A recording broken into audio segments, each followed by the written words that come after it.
Bonjour à tous, j'espère que vous allez bien. Je vous retrouve aujourd'hui pour une vidéo qui m'a été pas mal demandée, à savoir comment lutter contre les pellicules et les cheveux gras. C'est vrai que c'est un fléau, beaucoup de gens en souffrent et souvent on a les mauvais gestes, on a aussi les mauvais conseils auprès des professionnels de la santé, ce qui fait que soit ça s'arrange sur un court terme pour rechuter par la suite, soit ça ne fait qu'empirer. Je vous avais déjà fait il y a un moment une vidéo qui s'appelait apaiser son cuir chevelu sensible, que je vous invite à aller regarder sur la chaîne si ce n'est pas déjà fait, car je vais reprendre certains de ces conseils puisque ça va de pair. Un cuir chevelu qui a des pellicules est un cuir chevelu qui est irrité et qui donc potentiellement est sensible. On va commencer déjà par évoquer quels peuvent être les facteurs de ces cheveux qui regressent trop vite ou de ces pellicules. Je vais englober les deux ensemble parce que c'est souvent lié et souvent les causes peuvent être les mêmes et les solutions aussi.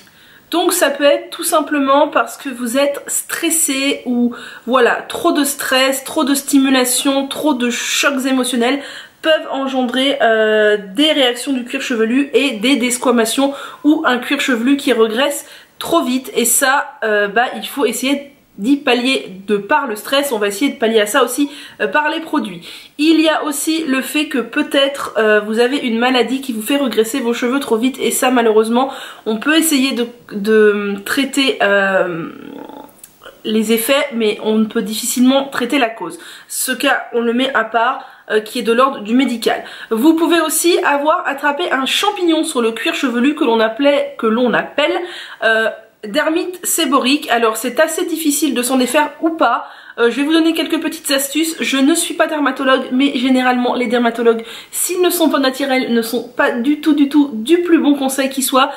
Et pour cause, moi j'ai eu une petite dermite séborique avant de passer au naturel.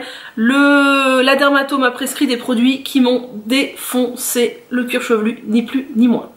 Votre cuir chevelu peut être tout simplement un cuir chevelu sensible auquel il va falloir s'adapter et adapter les produits. On n'utilise pas les mêmes produits sur un cuir chevelu sensible que sur un cuir chevelu normal. De même que votre cuir chevelu vous dit peut-être « Eh oh, j'ai des pellicules » parce qu'il est trop sec. Et oui, il faut savoir que prendre soin de ses longueurs de cheveux c'est bien, mais il faut aussi prendre soin de son cuir chevelu qui est une peau comme toute autre partie de notre corps qui a besoin d'être nourrie, hydratée et bien soignée si on veut que nos cheveux poussent en bonne santé. Vos cheveux sont peut-être gras rapidement ou pelliculeux aussi tout simplement parce que vous les lavez trop. Et si vous les lavez trop souvent, c'est comme, je vais englober ça avec, si vous utilisez des produits trop agressif, votre cuir chevelu va se sentir agressé, et pour se protéger de ça, qu'est-ce qu'il va faire? Il va graisser plus vite et produire des pellicules pour vous donner un signal d'alarme. Tout simplement, le cheveu gras n'est pas un cheveu qui va vous embêter, c'est un cheveu qui vous dit je me sens agressé, j'ai besoin d'être protégé. On va rapidement différencier les pellicules grasses des pellicules sèches. Les pellicules sèches, c'est tout simplement toutes les petits bouts de peau que vous retrouvez dans vos cheveux qui sont secs, comme des petits morceaux de peau qui s'en iraient comme ça. Les pellicules grasses sont plutôt des sortes de desquamations un peu grasses, et très souvent c'est dû à une dermite séborique. C'est comme ça qu'on la reconnaît, c'est que les pellicules sont grasses. Les pellicules sèches vont plutôt être symptômes d'un cuir chevelu sec, irrité, sensible, desséché, voilà. Maintenant que l'on a vu quelles peuvent être les causes de ces cheveux qui regressent trop vite et de ces pellicules, on va essayer de voir qu'est-ce qu'on peut faire pour que nos cheveux regressent moins vite et surtout que les pellicules s'en aillent. Si vous avez les cheveux gras ou pelliculeux, commencez par vérifier vos shampoings. Vérifiez que votre shampoing n'est pas un shampoing agressif, que c'est un shampoing doux, et encore mieux qu'il ne contient absolument aucun sulfate. J'ai fait une vidéo avec mes 10 shampoings préférés sans sulfate si ça vous intéresse. Vraiment c'est très important. Vérifiez la composition de vos produits. Si votre produit est agressif, votre cuir chevelu ne pourra jamais se réguler parce que vous allez l'agresser à chaque shampoing. Et un conseil que je vous donne, n'achetez pas de shampoing anti-pelliculaire dans le commerce parce que généralement les shampoings anti-pelliculaires sont les plus agressifs, alors que les cuirs chevelus à pellicule sont les cuirs chevelus les plus sensibles. Allez savoir quelle est la logique des commerciaux. Il n'est pas inutile non plus d'essayer d'espacer ces shampoings ou du moins d'essayer d'espacer les shampoings conventionnels, car c'est souvent ceux-là qui sont la cause du regraissage plus vite, et c'est un cercle vicieux. Plus vous allez laver souvent vos cheveux, plus ils vont regresser vite, et plus ils vont regresser vite, plus vous allez les laver souvent, et c'est pas tip top. Ce que vous pouvez faire, c'est que vous pouvez espacer vos shampoings en utilisant du shampoing sec. Alors pas n'importe quel shampoing sec, je vous ai fait une recette sur mon blog, mais vous pouvez aussi tout simplement utiliser, et c'est ce que moi je fais le plus souvent, c'est tout simplement de la maïzena si vous avez les cheveux plutôt clairs, ou de la poudre de cacao cru si vous avez les cheveux plutôt foncés. Vous prenez un pot, vous mettez soit de la maïzena, soit de la poudre de cacao cru non sucré. Vous prenez un gros pinceau à maquillage, vous trempez dedans, vous secouez un peu pour enlever l'excédent et vous appliquez raie par raie sur votre cuir chevelu, enfin sur vos racines, pas sur votre cuir chevelu parce que ça peut laisser éventuellement des résidus, mais sur vos racines. Vous massez un peu pour bien répartir, vous laissez poser 5 minutes, vous brossez et roule ma poule, vos cheveux seront volumineux et propres, tout le sébum aura été absorbé et vous pourrez gagner au moins un jour de lavage. Moi ce que je fais généralement, c'est que je le fais la veille au soir avant d'aller me coucher, comme ça ça a bien le temps d'absorber, et le lendemain matin je me brosse les cheveux et c'est nickel. Vous pouvez aussi opter pour ce qu'on appelle des no-poo ou des low-poo, c'est-à-dire se laver les cheveux avec autre chose qu'un shampoing classique, car généralement c'est beaucoup plus doux. Si vous êtes adepte des poudres, vous avez tout ce qui est poudre lavante, donc Shicakai, Rasoul, Reta. Sinon vous pouvez tout simplement faire une infusion de noix de lavage, vous savez les noix de lavage que l'on utilise pour faire sa lessive. Vous en faites bouillonner une ou deux dans de l'eau, vous laissez refroidir un peu et ça vous fait un parfait shampoing hyper doux. Je vous assure que vous aurez les cheveux propres et que ça ne va pas du tout agresser votre cuir chevelu. Voilà des exemples de no-poo. Après vous cherchez sur le net, vous trouverez plein de recettes de no-poo. C'est les deux qui me sont venus en tête. J'ai aussi sur le blog une recette de no-poo au gel de lin si ça vous intéresse. Voilà. Pour en revenir au shampoing, vous pouvez aussi ajouter dans votre dose de shampoing une goutte d'huile essentielle d'arbre à thé. Donc j'entends par là, vous mettez votre dose de shampoing dans votre main, vous rajoutez une goutte d'huile essentielle d'arbre à thé et vous faites votre shampoing avec. L'arbre à thé est un très bon antibactérien et antifongique, et il y a fort à parier qu'il vous aidera à venir à bout de votre dermite ou tout du moins de vos champignons, de vos pellicules. Ça marche vraiment très bien, essayez et vous verrez. Il n'est pas inutile non plus de faire de temps en temps des gommages du cuir chevelu. Donc vous préparez tout simplement dans une petite coupelle. Alors au choix, vous mettez soit du marc de café si vous en avez avec un tout petit peu d'huile, ou même juste du marc de café comme ça. Soit il y en a qui utilisent du bicarbonate de soude avec un petit peu d'huile ou juste avec un petit peu d'eau. Ou moi j'utilise, et j'ai oublié de vous le ramener mais vous le trouverez facilement sur internet, le gommage purifiant de chez Mademoiselle Bio, qui est spécial pour les cuirs chevelus, qui plus est sensible puisqu'il y a du zinc etc à l'intérieur, qui est très bon pour la peau. J'en fais généralement une fois par mois. Je mets bien, une fois que je suis sous la douche, je me mouille les cheveux, je me fais bien raie par raie, je mets un peu de gommage partout. Je frotte doucement, le but n'est pas de décaper le cuir chevelu qui est déjà sensibilisé, mais le but est de l'exfolier légèrement, d'enlever les peaux mortes, d'enlever les pellicules qui seraient là, puisque les pellicules sont des peaux mortes. Vous rincez, vous faites votre shampoing et ça va faire un grand bien à votre cuir chevelu. Ça va le libérer, ça va déboucher les pores et enlever les petites peaux mortes.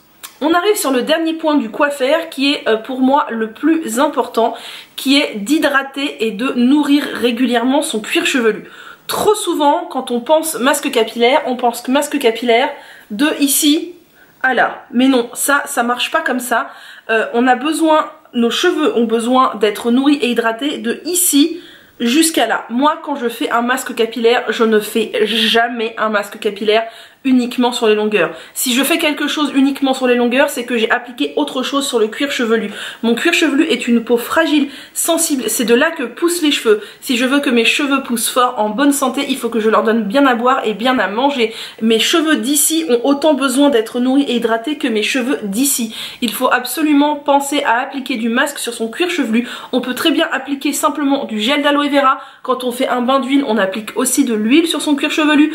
On peut simplement appliquer son masque capillaire tout près aussi sur son cuir chevelu en massant bien délicatement. Moi il m'arrive de faire des masques à l'après-shampoing, j'humidifie tous mes cheveux, j'applique de l'après-shampoing partout et sur mon cuir chevelu, je masse bien. Ce n'est pas parce que vous allez appliquer un masque qui soit aqueux ou huileux sur votre cuir chevelu que vos cheveux vont regresser plus vite. C'est une fausse croyance.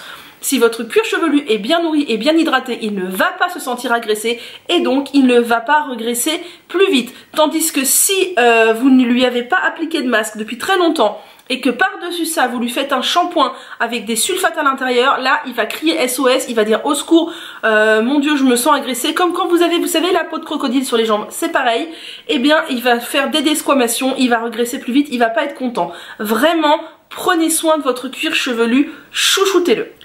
Avant de vous parler de quelques produits que vous pouvez appliquer au quotidien sur votre cuir chevelu pour l'apaiser, réduire les démangeaisons, les pellicules et l'assainir, je vais vous parler de quelque chose que moi je fais tout le temps depuis plusieurs années maintenant et qui aide vraiment mon cuir chevelu à s'apaiser, à retrouver vraiment un équilibre. C'est le dernier rinçage acide. Quand vous avez fini de laver vos cheveux, mettre de l'après-shampoing, du machin, du truc, vous faites un dernier rinçage acide, de préférence froid. Moi j'ai gardé depuis des lustres une vieille bouteille comme ça, c'est celle qui me sert. Qu'est-ce que je fais ? Tout simplement, je la remplis d'eau froide, je rajoute l'équivalent de 2 cuillères à soupe, soit de vinaigre de cidre, soit de vinaigre blanc, et je viens m'asperger la totalité de la tête. Et après, je ne rince plus jamais rien du tout, je sors de la douche. Qu'est-ce que ça va faire le vinaigre? Ça va tout simplement venir rétablir le pH du cuir chevelu, donc il va être sain, et ça va venir refermer les écailles des cheveux et donc les faire briller. C'est tout bénef, et pour le cuir chevelu et pour les longueurs, et je vous assure que c'est un petit geste mais qui change beaucoup. Essayez et vous m'en donnerez des nouvelles en commentaire. Pour finir, je vais vous parler de quelques produits ou lotions que vous pouvez appliquer au quotidien sur votre cuir chevelu s'il est irrité, sensible, si vous avez des démangeaisons, si vous avez quelques pellicules. Et je pense que si vous faites une petite cure de 1 semaine ou 2 semaines ou 1 mois, ça vous aidera vivement à réduire tous ces effets négatifs et tout pourra rentrer dans l'ordre. Vous pouvez déjà tout simplement appliquer de l'hydrolat de romarin ou de l'infusion de romarin. Donc soit vous achetez un hydrolat de romarin tout simplement de n'importe quelle marque qu'il soit, vous la conservez au frigo et vous pouvez appliquer au quotidien sur tout votre cuir chevelu ou simplement aux endroits où ça vous démange et ça va venir assainir tout ça. Ou alors vous vous faites une infusion de romarin, vous faites infuser du romarin de cuisine et vous conservez tout ça dans un vapeau pendant 1 semaine maximum. Et pareil, vous venez pchiter sur le cuir chevelu quand il y a besoin, tous les jours pendant 1 semaine, tous les jours pendant 1 mois s'il faut, et ça vous fera du bien. Sinon, pour rester dans la même veine du romarin, vous pouvez aussi faire des masques du cuir chevelu avec de la poudre de romarin. Donc vous mélangez, moi je vous conseille tout simplement du romarin à de l'eau, donc de la poudre de romarin, pas des grains de romarin sinon bonjour la galère, de la poudre de romarin avec de l'eau ou de préférence avec un hydratant, par exemple de l'après-shampoing. Vous mélangez de la poudre de romarin avec de l'après-shampoing, vous vous faites une sorte de cataplasme sur tout le cuir chevelu et ça va vous apaiser tout ça, ça va vous l'assainir. Et vous pouvez même ajouter de la poudre d'ortie piquante. La poudre d'ortie piquante est extrêmement efficace pour lutter contre les démangeaisons, les pellicules et apaiser le cuir chevelu. Vous avez sinon des petites lotions toutes prêtes pour vous venir en aide et appliquer sur votre cuir chevelu, comme par exemple la lotion capillaire fortifiante, équilibrante et apaisante de chez Ibeo, qui est à la camomille et au romarin pour les cuirs chevelus sensibles et irrités, ce qui est tout à fait le cas dont je vous parle. Elle est très bien, elle est toute prête, vous la conservez au frigo et pareil, vous pchitez sur votre cuir chevelu autant que bien vous fasse, puisque ça ne va pas du tout venir graisser votre cuir chevelu, tout comme l'infusion de romarin et l'hydrolat de romarin et aussi de l'infusion d'ortie ou l'hydrolat d'ortie si vous voulez. Dans la même veine, il y a la lotion tonifiante de chez Velleda qui elle est aussi au romarin, qui est très bien pour apaiser et assainir le cuir chevelu. C'est pareil, c'est une lotion aqueuse très liquide. Je trouve le packaging pas pratique du tout. Moi je le transfère généralement dans un flacon pipette parce qu'une pipette c'est beaucoup plus pratique pour appliquer sur le cuir chevelu. Et c'est pareil, on peut appliquer au quotidien, ça ne fera pas graisser les cheveux. Dans le même genre, on a la lotion Guéral à la sève de bouleau et aux extraits d'argousier. C'est tout à fait dans le même genre, sauf que cette fois c'est au bouleau. Le bouleau est aussi un actif qui agit vraiment bien sur le cuir chevelu, qui ne va pas graisser les cheveux. Et vous pouvez, pareil, l'appliquer au quotidien. Idem, je trouve le flaconnage extrêmement peu pratique pour appliquer sur le cuir chevelu avec précision. Je transfère dans un flacon pipette. Toujours dans les sérums à queue, vous avez le petit sérum Phytonutrient Heirloom de chez Less is More que moi j'achète chez Mademoiselle Bio, qui est un petit sérum à queue et il est écrit sur le papier que du coup c'est un sérum stimulant et purifiant et que l'idée, donc comme c'est une pipette là pour le coup ils ont bien vu la chose, c'est d'appliquer aux endroits où ça vous démange, où ça desquame, où c'est irrité quotidiennement jusqu'à disparition du problème en fait. Et moi ce petit sérum, alors j'ai plus de démangeaison, de desquamation, tout ça parce que je prends beaucoup soin de mon cuir chevelu, mais j'aime bien l'utiliser de temps en temps un peu partout pour assainir un peu le tout et il est vraiment très très efficace. Et dernière chose dont je vais vous parler, je vous avais fait un article sur mes sérums favoris pour le cuir chevelu, je ne sais plus s'il y a une vidéo, il y a au moins un article, il y a peut-être une vidéo. Par exemple, ce type de sérum qui est le Organic Amalaki Scalp Oil Serum de chez Blue Beautifly que j'achète chez So Natural Beauty est un très très bon sérum équilibrant, apaisant et nourrissant pour le cuir chevelu. Là pour le coup c'est une huile, donc vous pouvez l'appliquer le jour où vous faites votre shampoing et vous laissez poser au moins 30 minutes. Vous appliquez bien partout sur le cuir chevelu et vous venez masser. Je ne vous ai ramené que celui-là, mais je vous renvoie vers l'article où il y a tous les autres sérums que vous pouvez utiliser. Après voilà, c'est un sérum assez coûteux, vous pouvez déjà vous tourner vers des hydrolats ou autre chose.